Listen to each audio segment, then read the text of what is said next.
اسی کے بارے میں سنتیں اور آداب، اسی سے متعلقہ چند روایات آپ کے سامنے پیش ہوئی تھی، مزید اور سماعت فرمائیں۔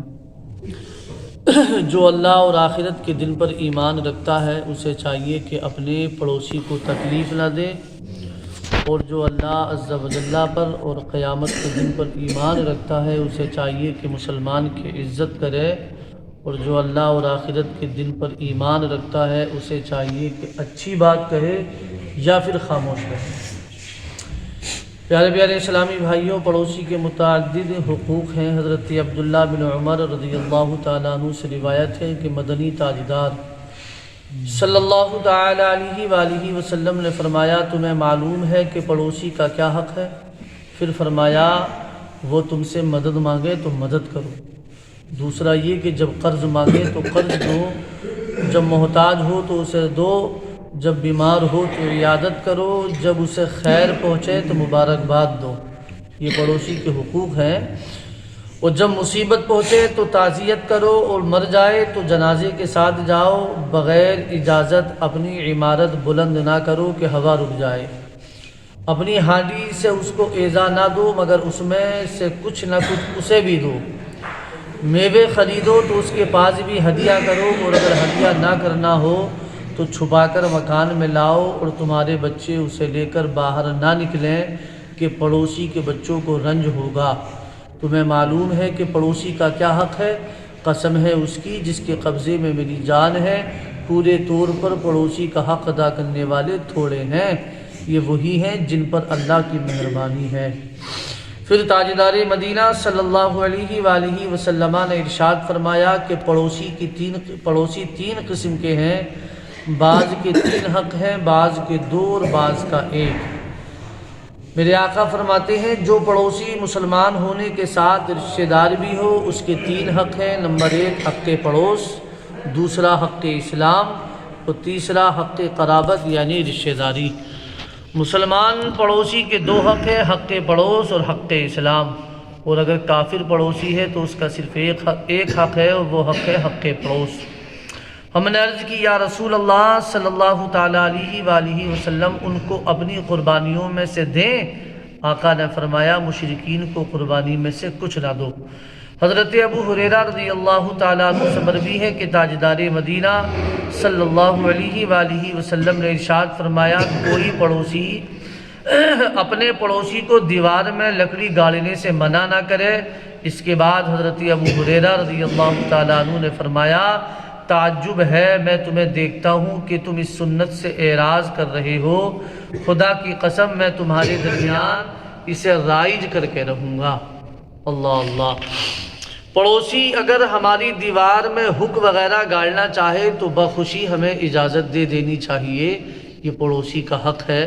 محبت بڑھانے کا بہترین طریقہ حضرت عائشہ صدیقہ رضی اللہ تعالی عنہا سے مروی ہے کہ سرکار دو جہاں صلی اللہ علیہ وآلہ وسلم نے ارشاد فرمایا، اے عائشہ، پڑوسی کا بچہ آ جائے تو اس کے ہاتھ میں کچھ نہ کچھ دو کہ اس سے محبت بڑھے گی۔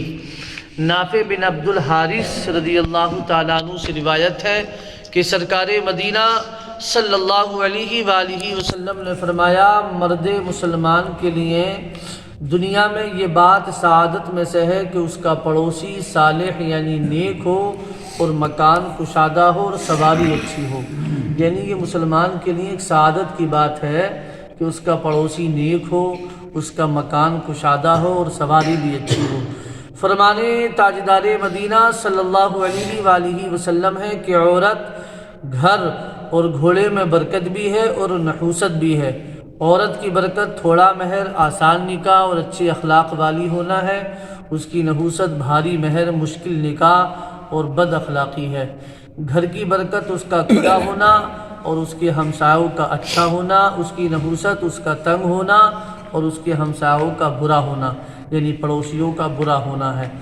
گھوڑے کی برکت اس کی فرما برداری اور اچھی عادتیں ہیں، اور اس کی نحوست اس کی بری عادتیں اور سوار نہ ہونے دینا ہے۔ پڑوسی ظلم کرے تو کیا کرے؟ ایک شخص تاجدار مدینہ صلی اللہ تعالیٰ علیہ وآلہ وسلم کی خدمت میں حاضر ہوا اور اپنی پڑوسی کا شکوہ کیا مدنی آقا صلی اللہ علیہ وآلہ وسلم نے ارشاد فرمایا صبر کر۔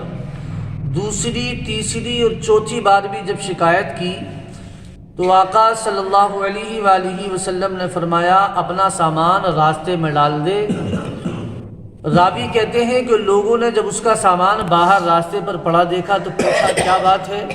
اس نے کہا مجھے پڑوسی ستاتا ہے۔ لوگ وہاں سے گزرتے رہے، پوچھتے رہے اور کہتے رہے اللہ اس ہمسایوں کو ہدایت کرے۔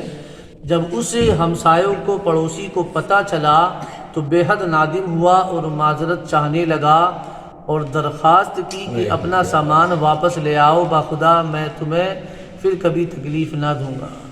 سبحان اللہ، سبحان اللہ۔ سرکار صلی اللہ علیہ وسلم کی تعلیمات پر قربان جائیں۔ اگرچہ ہمسایہ لاگ جھگڑا کرے، ہمیں اینٹ کا جواب پتھر سے دینے کی اجازت نہیں۔ گھر چھوڑ دو مگر پڑوسی سے نہ لڑو۔ ایک اور روایت میں آتا ہے کہ ایک آدمی نے حضرت ابن مسعود رضی اللہ تعالیٰ عنہ سے آ کر عرض کی میرا ایک ہمسایہ ہے جو مجھے تکلیف دیتا ہے، گالیاں دیتا ہے، تنگ کرتا ہے۔ آپ نے یہ سن کر فرمایا جاؤ، اگر وہ تمہارے متعلق اللہ کی نافرمانی کرتا ہے تو تم اس کے بارے میں اللہ کی اطاعت کرو۔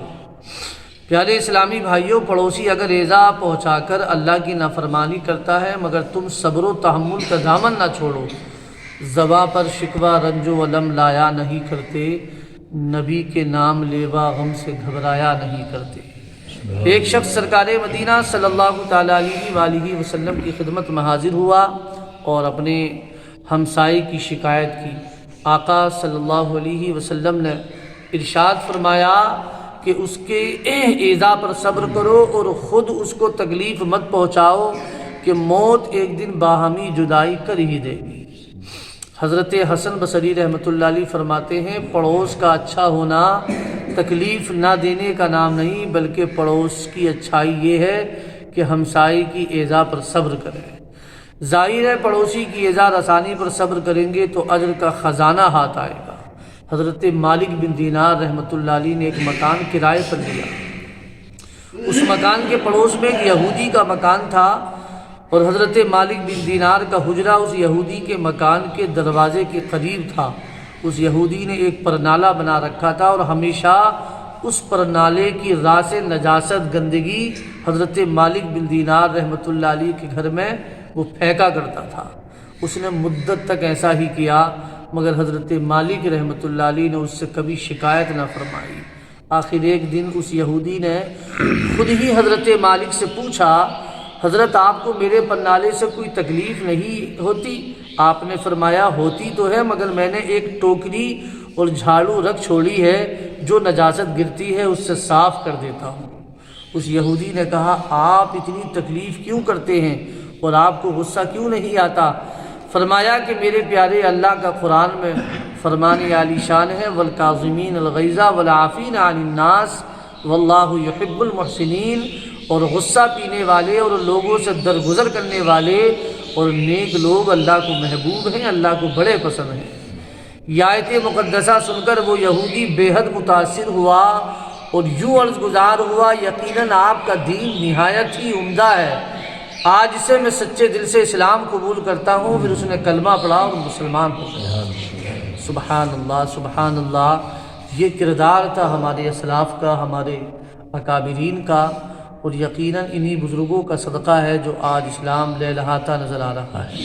اے ہمارے پیارے اللہ، ہمیں بھی ہمارے اسلاف کی طرح اپنے پڑوسیوں کے ساتھ حسن سلوک کرنے کی توفیق مرحمت فرما۔